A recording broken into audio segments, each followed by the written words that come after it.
seems cold and bleak and you just can't take it anymore. Here it comes, that glimmer of hope, a light shines through the door. It's the hopeless soul, with Aaron and Rohit, whoa. It's the hopeless soul, with Aaron and Rohit, whoa.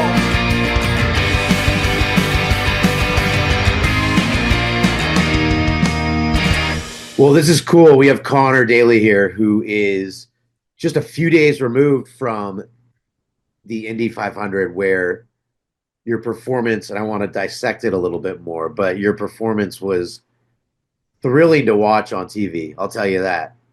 It was exciting.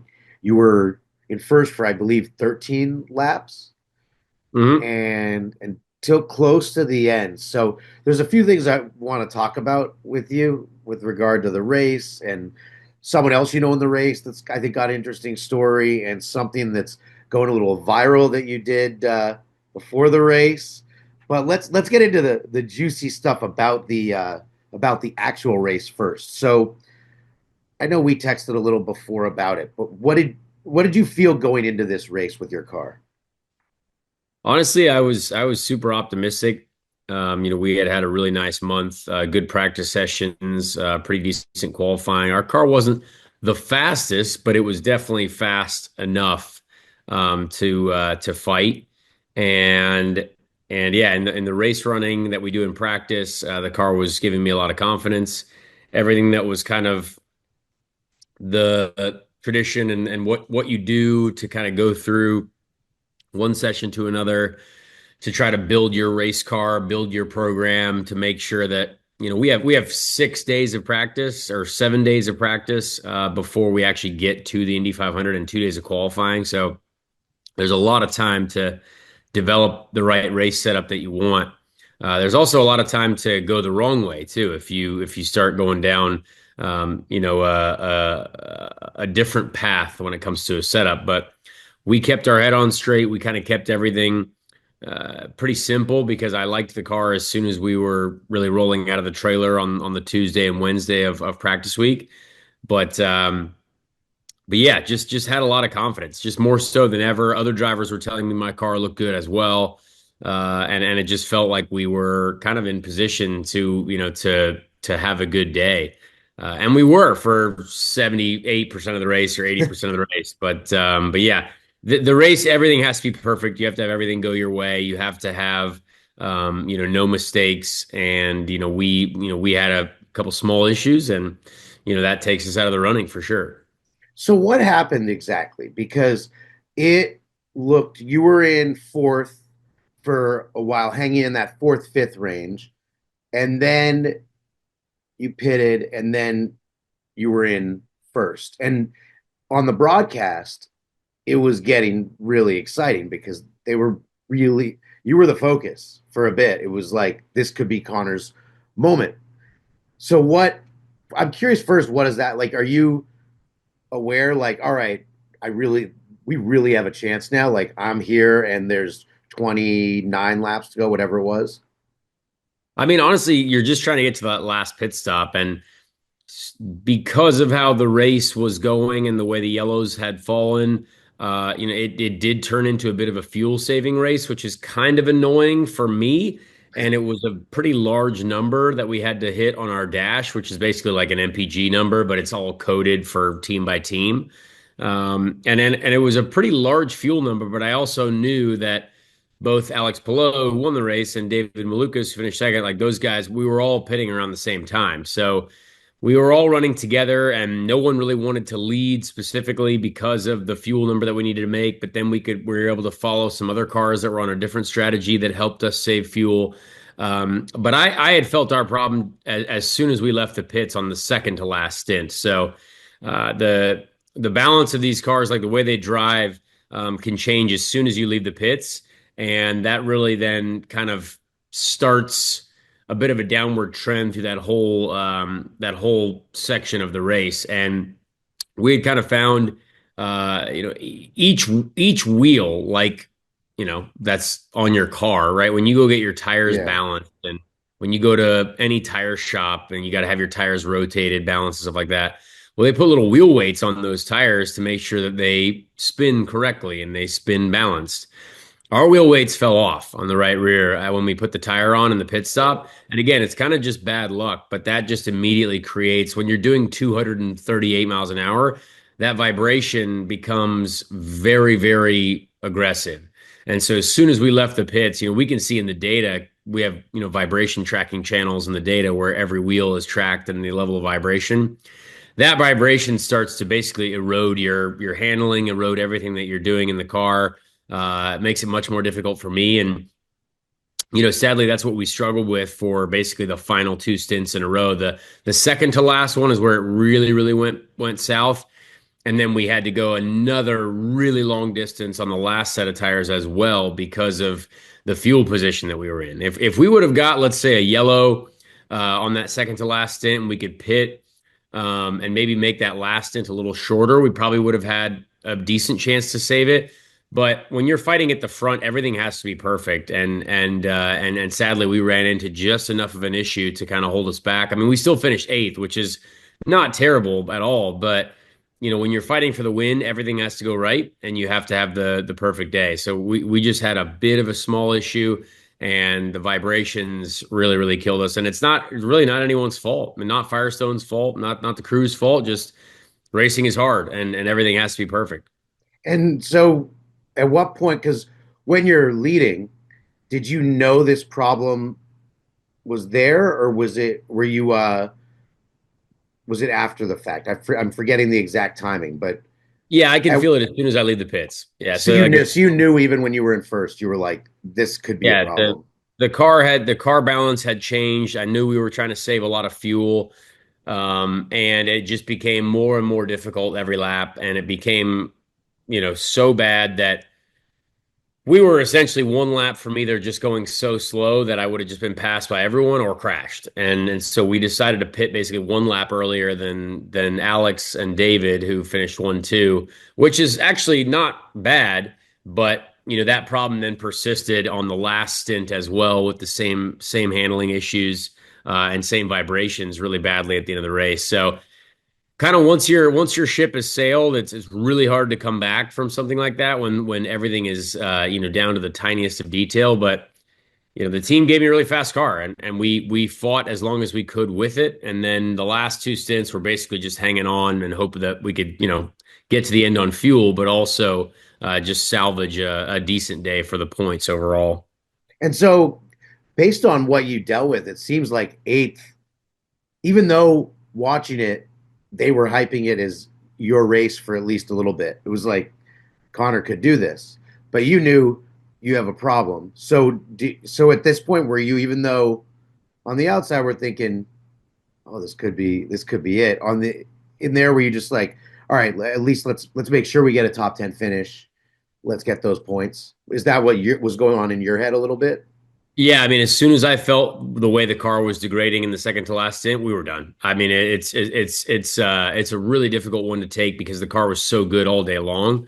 And normally in that race, the cars actually get much better to drive because the track has had a bunch of rubber laid down on it from all the cars for 300, 400 miles of running. So the fact that it was going the opposite for me, I knew something was wrong. Yeah. And yeah, you just can't have that happen. So it was a shame for sure because it was just so surprising the way it went. And it's not how that race has ever really gone for me. Usually the last few stints are pretty strong for me at least. And I knew that I definitely knew that we could have won. The car was for sure capable of winning. But yeah, just have to. We had to keep the wheels on, and the wheels had sadly started to vibrate their way off, and yeah, that was just tough because you did not want to crash or have something. Yeah, you didn't want to be on the other end of that. So at least, I mean, like for our team, it's a new team. To finish eighth still is a big day for those guys. Good prize money, good points for the team. And so, yeah, there is a little bit of having to think about that too, rather than just leaving the car in the wall and on fire and upside down or something like that. Yeah, we don't want that. No, Yeah. that's we've seen, and this race, there was I want to get to another guy in a sec, but there was a crazy thing that happened to you that you've gone. The race was cool and you a lot of attention, and it felt really good on TV, even though you knew what was actually going on. And obviously, it's disappointing, but still, eighth, as you said, pretty damn good. Good car, and I think you started in 12th, 11th. 11th. So you Yep. did move up. You did some things that you wanted to do. There's one thing I believe that you did that because now you're a TMZ star, Ha. Yep. and so I guess I want to know. This was a big Indy 500 in many ways. Oh yeah. Congratulations on the finish, on almost everything, and you pissed yourself.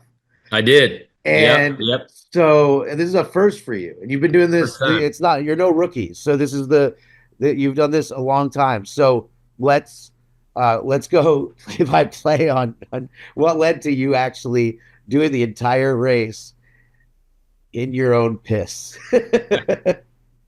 I mean, you know what's kind of funny is the most frequently asked question that we get is like, what do you do if you have to go to the bathroom? And I'm like, well, I mean, normally, like we have to hydrate so much for these races, right? Because the Indy 500 specifically is the longest race. I mean, it's 3.5 hours. On my Whoop that I used to track my heart rate, I was in the car for 4 hours for a race day, Wow.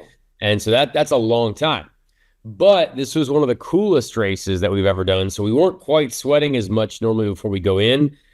And you try to time it all to where when you get in the car, you don't have to go to the bathroom, but maybe it's starting to feel like it, but the engine gets fired and you're distracted and you start sweating and you're going. Well, there was a bit of rain. And so we got in the car, and because of how, time sensitive the Indy 500 is and how light the rain was like barely sprinkling, then it would stop and then it would sprinkle again. And we needed to be fully dry to actually go racing.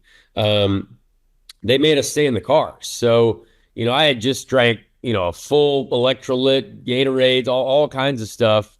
And after driver intros too, you notice all the drivers run to the restroom because people are like, why didn't you go before? I'm like, everyone goes before. Literally, that's where every single driver runs after driver intros is there's a line of 33 drivers at the toilets because we all need to go. And so yeah, I for the very first time I'm sitting there and I have to go to the bathroom, and I'm like, there's no way this is the first time in my life when I think I have the best car, the car to win. I am gonna have to pee myself in this car before the race even starts because it was taking so long. And yeah, I mean, it seems to be there were a couple news outlets that had titled it in a very weird way that I did some gross act before the race. I was like, we all pee. I was like, I peed. I was like, I'm just happen to be sitting in my race car. But Yeah. it was, yeah, I mean, it honestly was probably the right move for me to do that because I felt way better. And I was focused more on the actual driving. And we can get plenty more race suits. We can wash those. We can wash the seat. We can get a new seat if we wanted. We can get it right there. We can get it 3D printed immediately. So, yeah, that was a funny one for me because that's a question that gets asked very often.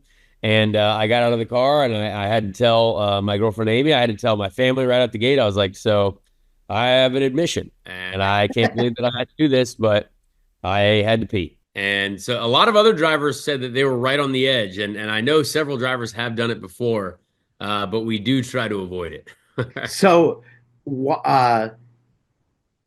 how quickly did you get that out of your head? Because you've never raced in your own piss before. Never done that. Yeah. So how did you get that? And it's the biggest race of all races. How did you get that out of your head that you're sitting in your own piss?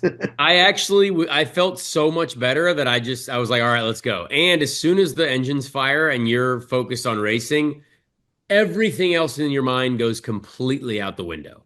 And then you start sweating a ton too because you're out there doing work. So now you're in the race, now you're sweating, now everything feels the same. So you've got sweat, you've got piss, it's everything. Sweat and piss, everything. Yeah. It was just it was a dirty day, but we're out there working. So yeah, it was a whole new experience for me.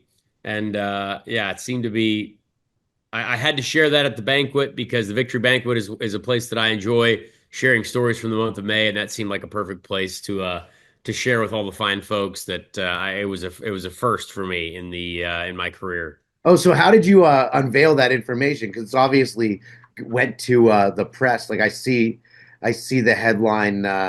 Let's see. Yeah, Fox News is the one Yeah, who yeah, kind of threw you under the bus a bit by saying Conor Daly admits to performing gross act yeah. I was like, what did I do? Like while murder a waiting bunch of for. animals? No, I just peed. Like that was terrible. Yeah, But that's an awful headline. But how it what is made you do Yeah, it? I mean to be fair, I would click on that. I'd be like, "What did he do?" But Yeah. it definitely wasn't that bad. It was something that we all do. But yeah, so the Monday after the race is the Indy 500 Victory Banquet, which is live on FS1. So it's on TV. It's a big deal. All the drivers do it, and we all get a little bit of time to speak. And so I tend to get a little comedic with my speaking at times, and I decided to share with the folks that's what happened, and I like to be very honest with my fans and with people, and that's what I felt like going with. And what was the live reaction? I'm sure it wasn't. Oh, what a gross act, whatever they're saying. But I think I mean, I think people were TMZ just has it good. They say yeah. I had a need for speed, and the PEE is in parentheses. So that's I like that. That's a clever one. But what Oh yeah, I did mean, I don't care honestly. Like I couldn't be less phased about the art. Like I actually think it's hilarious. Like what is like also. More exposure for IndyCar, more exposure for our partners, for my partners, and it all works out well. So maybe I deserve a marketing degree. I'm not sure, but I just uh, the live reaction was a bit confused. I would say everyone was laughing because I think the way I said it, and I wanted them to make sure that I was like, guys, I'm fully serious. Like I'm not lying in this scenario. Like I am completely being honest with you guys. And then yeah, everyone seemed to think that it was quite funny afterwards because I got a lot of messages about it, and then obviously it went to many more places on the internet. But yeah, pretty funny. I mean, these things happen. I guess you got to do what you got to do. We're all humans. We got to get out there and live life. and I mean you could like the TMZ headline like need for speed and like Hilarious. there's definitely and there's probably there's a good logo to be made out of that. Like this is yeah, this could be a next chapter is just the peeing. We've already been reached out to by Dude Wipes and Depends, so I'm gonna try to hopefully Oh, get a really? one of those companies, and we should be they should definitely be partners of mine now in the future. We'll see. That's that's awesome. And I love the idea of you just finished, everyone's excited, you get out of the car and you have to say this and then no one wants to get near you. I didn't tell anyone at first, but I did tell my close family and friends, and I was like, guys, I got to go shower like right now. I have to go shower immediately. And thankfully, I had I was staying in a trailer there, so like I had a shower to get to, and that felt great. One of the most satisfying post race showers of my IndyCar career. That's maybe the most. I mean, Yeah, if there's not the only most. one thing I could think of that would be worse to have to do in Yes, the car and we're definitely not doing that. I don't even know how that'd be possible, but be a shitty situation. it would be, as they say. Yeah. And so another separate topic that I'm interested in, and I asked you about this before, but there was a unique driver in pole position at the beginning. Very surprised, right, that that he made it there. He was not supposed to be there, and he's from Tel Aviv. Yeah. Uh, Yep. he's Jewish and from Israel. I know, and also I know you just chatted with him and got to know him a bit. Uh, Unfortunately, he kind of crashed into his own team, so Yeah. it didn't go very well in the end. But what was that like, and what's he like? Because I think there's never been a racer from in the IndyCar from Tel Aviv, and especially given the current climate. Um, yeah, what's he like, and what was that like? Adding attention to the Indy 500 that it probably didn't expect to have.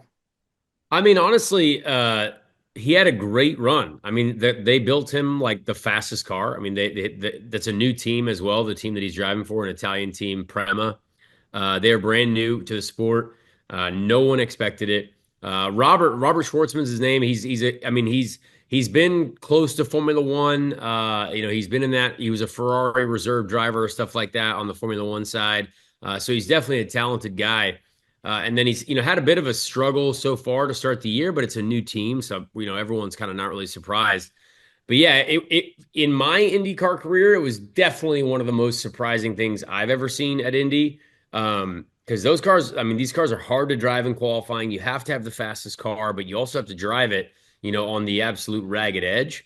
Um, and honestly, as I got to know the guy, he's got a really cool story, and there's a lot of emotion too because his father passed away like not too long ago, and a lot of the stuff he got into music like after his dad passed away, and he's got like he's done some like kind of cool music too. He's been in the music game, but yeah, just you know the like him racing, under the flag of Israel too. It was like, oh man, I've never seen that in my career, No. right?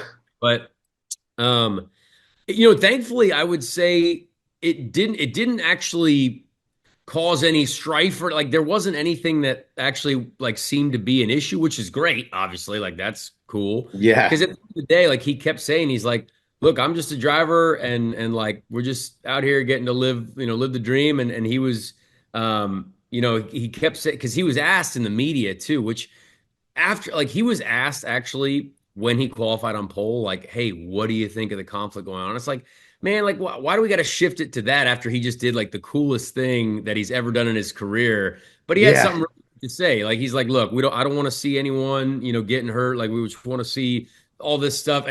And thankfully, he answered it really well, I think. But yeah, it was cool to see for him. And honestly, he won Indy 500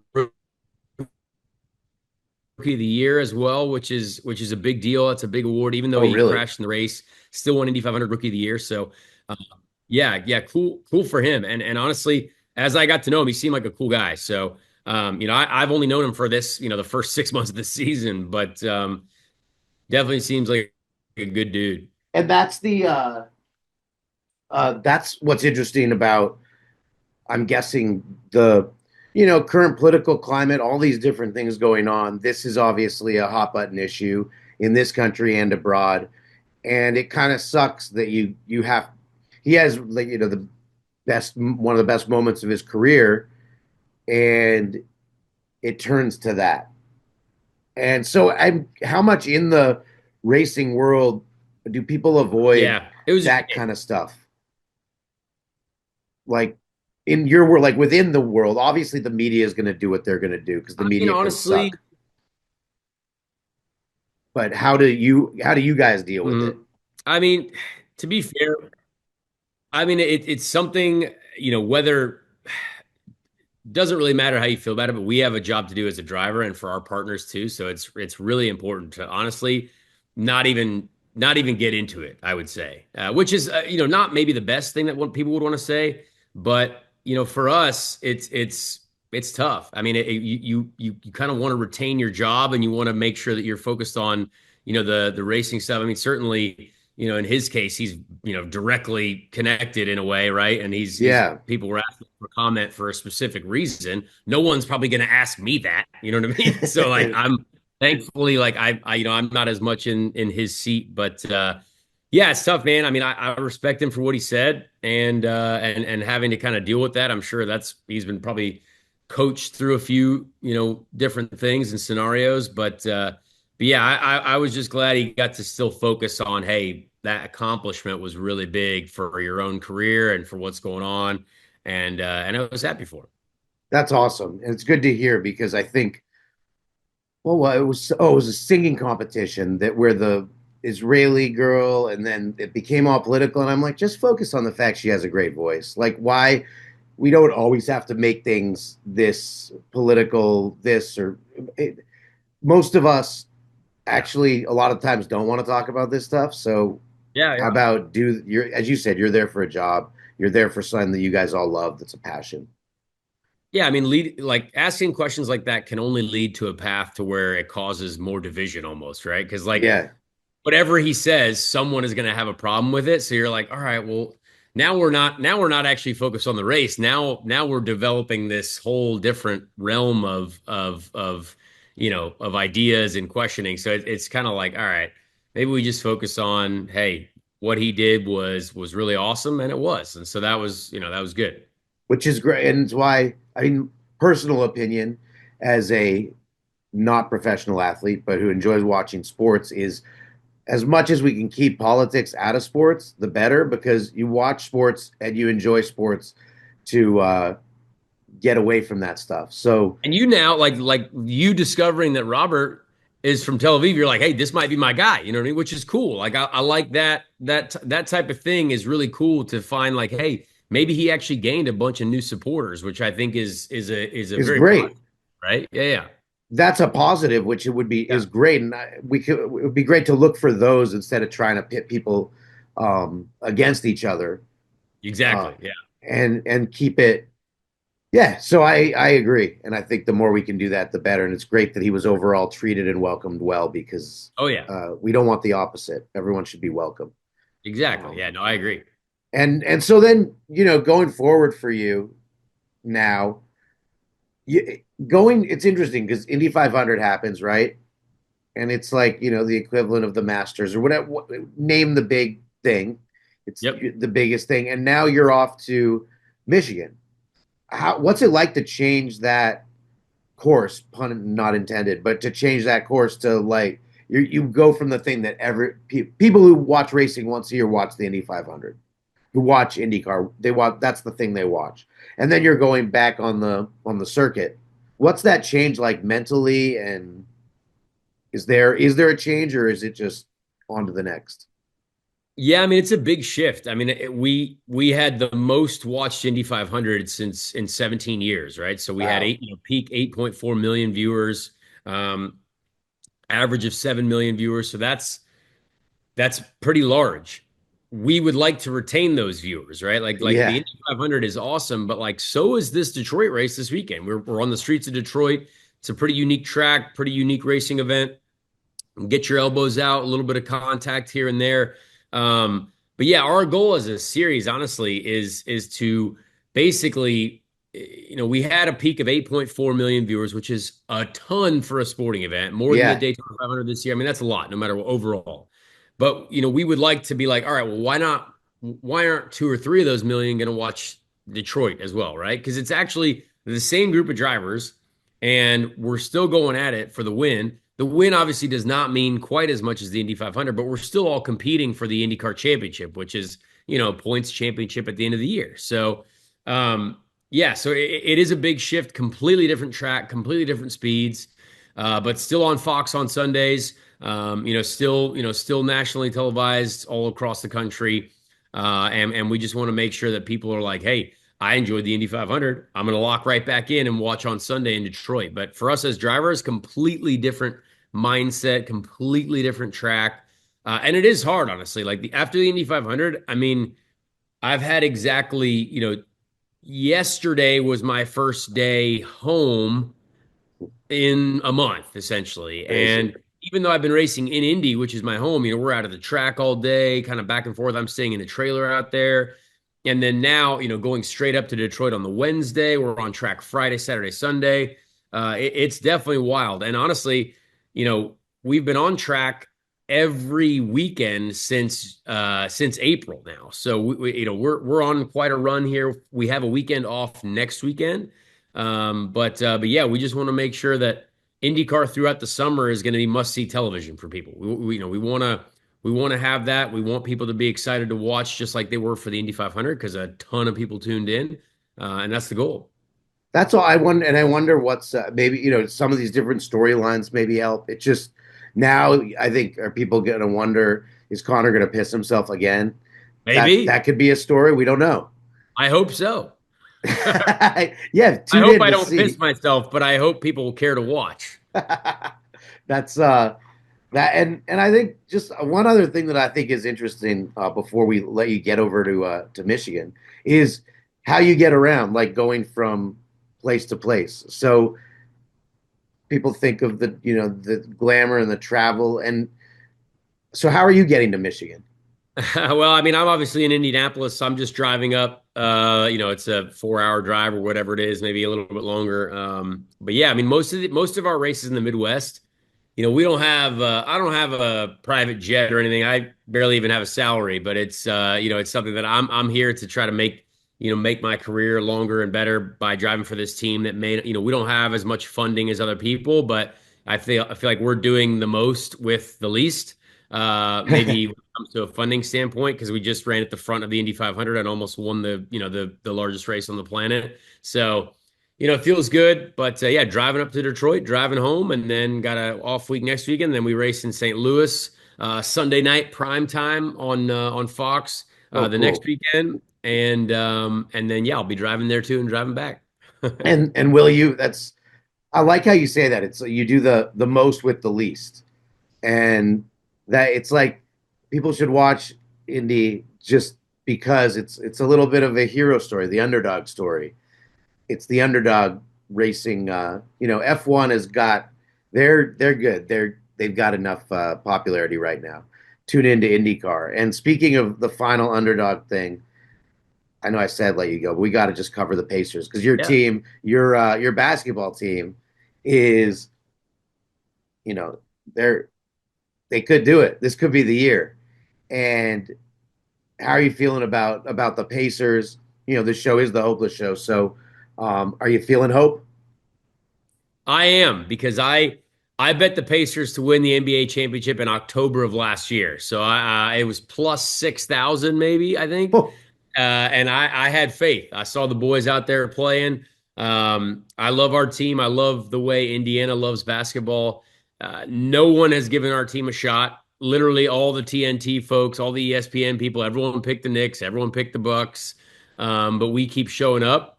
So, I mean, it.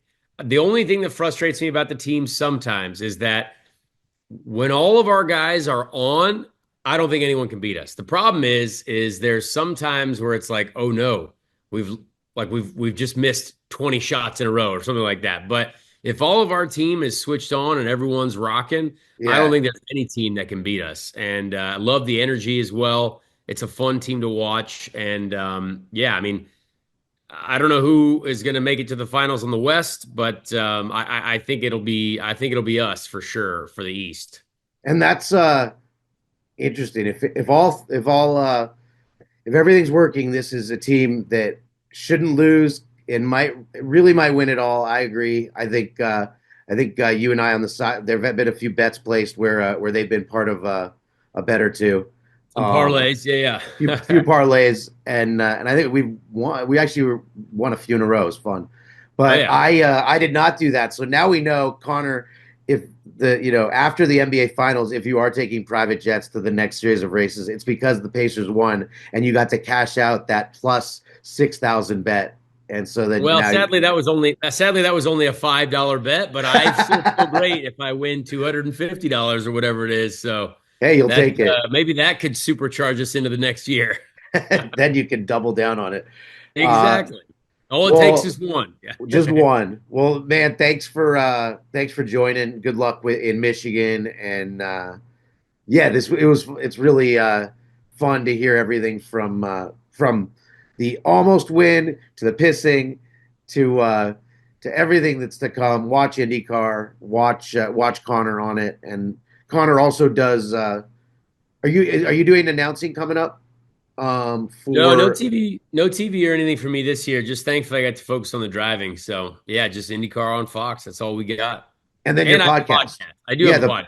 Yeah. and his Speed Street. podcast, which is yeah, give it the where people can find it. Yeah, yeah, it's on Apple, Spotify, my YouTube channel as well, which is Conor Daly 22, but it's called the Speed Street Podcast. It's basically wherever you can listen to podcasts, and you might learn a thing or two about IndyCar racing if you want to check it out.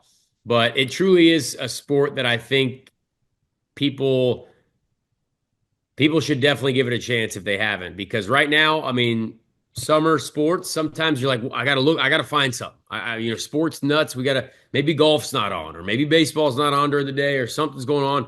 Well, we got some great motor racing to watch here, and we got some of the best drivers in the world Yep. racing in pretty competitive cars. Whereas Formula One, there's really only like one or two people winning races. So, I'm a Formula One fan because I know most of those guys because I've raced with them in my life. But if you want to see pure racing, a lot of it happens at IndyCar. I think well said. And also the you never know factor is really huge in IndyCar. You really don't know what could happen in any given race. So anyway, have a good drive up to Michigan, and it's been a pleasure having you. And we'll do it up again soon. Yeah, thank you, man. No problem.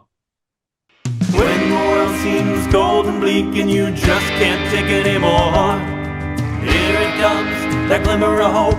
A light shines through the door. It's hopeless slow with Aaron and Rose.